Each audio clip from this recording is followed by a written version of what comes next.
Assalamualaikum warahmatullahi wabarakatuh. Perkenalkan, saya Ahmad Fari Aular Rahman dengan NIM terakhir 014. Dan saya Wirda Zaira dengan NIM terakhir 043. Saya Aisyah Safitri dengan nomor induk mahasiswa terakhir 0011. Sebelumnya kami mengucapkan terima kasih kepada Bapak Haji Fuad Riyadi LC.MAG selaku pengampu mata kuliah Ulumul Quran pada kelas kami di B1 HKR atau HKIB.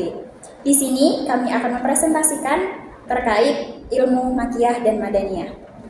Ilmu makiyah dan madaniyah adalah cabang ilmu Al-Quran yang mempelajari tentang tempat turunnya Al-Quran. Menurut Imam Al-Zarkashi, cabang ilmu makiyah dan madaniyah ini terbagi menjadi 3. Yang pertama berdasarkan tempat, yang kedua berdasarkan waktu, dan yang ketiga berdasarkan sasaran atau objeknya. Di sini kita akan membahas ketiga-tiganya di unsur yang selanjutnya. Yang pertama berdasarkan tempat, artinya meski Nabi sudah hijrah ke kota Madinah, namun ada ayat atau surat yang turun saat Nabi di kota Makkah, maka ayat atau surat tersebut digolongkan ayat atau surat makiyah. Begitupun sebaliknya. Kemudian berdasarkan waktu, artinya ayat atau surat yang turun sebelum Nabi hijrah dan menetap di kota Madinah termasuk ayat madaniyah, termasuk surat atau ayat makiyah. Sedangkan ayat atau surat yang turun sesudah Nabi hijrah maka dinamakan ayat atau surat madaniyah. Unsur yang ketiga yakni tentang berdasarkan sasaran atau objeknya. Artinya tidak peduli setelah Nabi hijrah ataupun sebelum Nabi hijrah, tetapi berdasarkan hitop atau topik sasarannya. Entah jika topiknya itu atau sasarannya itu kepada orang-orang Makkah, maka ayat tersebut disebut dengan ayat makiyah. Tetapi ketika hitopnya itu adalah masyarakat Madinah, maka ayat atau surat tersebut dinamakan dengan surat atau ayat madaniyah. Nah, dari ketiga unsur pengertian di atas, yang menjadi paling populer di kalangan ulama adalah yang kedua, yakni berdasarkan waktu. Di mana ketika ada ayat atau surat yang turun setelah hijrahnya Nabi, maka disebut dengan ayat madaniyah. Tetapi jika ada ayat atau surat yang turun sebelum hijrahnya Nabi, maka akan disebut dengan ayat atau surat makiyah. Sebagai contoh, surat makiyah adalah surah Al-Lahab yang berhubungan dengan paman Rasulullah, yakni Abu Lahab. Bismillahirrahmanirrahim. Tabbat yada abi lahabin wa tab, ma aghna anhu maluhu wa ma kasab, sayasla naran dzata lahabin wa imra'atuhu hammalatal hatab, fi jidha hablum min masad. Kemudian sebagai contohnya dari surah madaniyah adalah surat An-Nasr, di mana surat tersebut menjadi pertanda bahwa kerasulan dari Nabi Muhammad akan segera berakhir dengan Futuhul Makkah. Bismillahirrahmanirrahim. Idza jaa nasrullahi wal fath wa ra'aitan nasa yadkhuluna fi dinillahi afwaja fasabbih bihamdi rabbika wastaghfir innahu kana tawwaba. Untuk materi selanjutnya yakni penetapan surat makiyah dan madaniyah akan dijelaskan oleh rekan saya Ahmad Fari Aular Rahman. Kepadanya disilakan. Surat makiyah dan madaniyah. Penetapan surah makiyah dan madaniyah itu melalui 2 metode, yaitu simai dan qiyasi.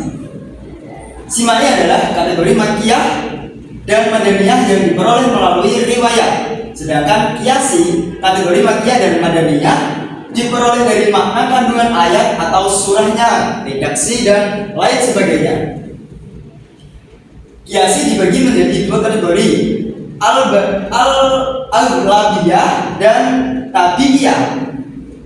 Artinya, aghlabiyah adalah berdasarkan kemayoritasan ayat dalam surat tersebut. Misalnya pada suatu surat terdapat banyak surat Makkiyah, maka surat tersebut termasuk golongan Makkiyah. Begitu sebaliknya, apabila ada surat yang kebanyakan ayatnya ayat Madaniyah, maka dikategorikan surat Madaniyah.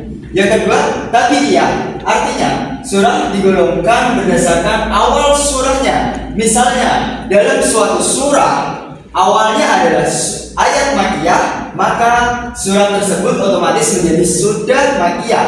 Begitu sebaliknya, apabila dalam suatu surah diawali ayat Madaniyah, maka surah tersebut digolongkan surah Madaniyah. Dari dua kategori kiasi muncul 4 golongan surah yang berbeda-beda, yaitu Makkiyah murni, Madaniyah murni, dan Makkiyah berisi ayat Madaniyah, dan Madaniyah berisi ayat Makkiyah. Untuk materi berikutnya akan dijelaskan oleh teman saya Wirda Zahira, yaitu ciri-ciri surah Makkiyah dan Madaniyah. Yaitu ciri-ciri surah Makkiyah. 1. Ayat dan surah-surahnya pendek dan ringkas serta memiliki kesamaan cara penyampaian atau gaya bahasanya. 2. Ayat atau surahnya berisikan seruan tentang dasar-dasar keimanan kepada Allah Subhanahu wa Ta'ala, seputar wahyu, alam gaib, hari akhir, serta gambaran tentang surga dan neraka. 3. Berisikan seruan untuk memegang teguh akhlak al-karimah dan istiqomah dalam berbuat kebajikan. Contoh potongan ayat Makkiyah yaitu Al-Qari'atu mal-Qari'ah wa ma adraka mal-Qari'ah yauma yakunu an-nasu karasyin mabisul. Selanjutnya ciri-ciri surah Madaniyah. Yang pertama, surah Madaniyah mengandung kewajiban atau perintah dan sanksi dari suatu hukum. 2. Isi kandungannya menyebutkan orang-orang munafik kecuali surat Al-Ankabut termasuk Makkiyah. 3. Mengandung percakapan tentang ahli kitab. Contoh potongan ayat Madaniyah yaitu idza zulzilatil ardu zilzalaha, apabila bumi diguncangkan dengan guncangannya yang dahsyat. Selanjutnya, implementasi mempelajari ilmu Makkiyah dan Madaniyah. Yang pertama, membedakan ayat nasih dan mansukh. 2. Pemahaman tempat dan waktu turunnya ayat. 3. Metode dakwah yang bijaksana. 4. Pemahaman sejarah pembentukan hukum Islam. 5. Menguatkan kepercayaan terhadap kebenaran Al-Quran. 6. Mengembangkan kajian ulumul Al-Quran.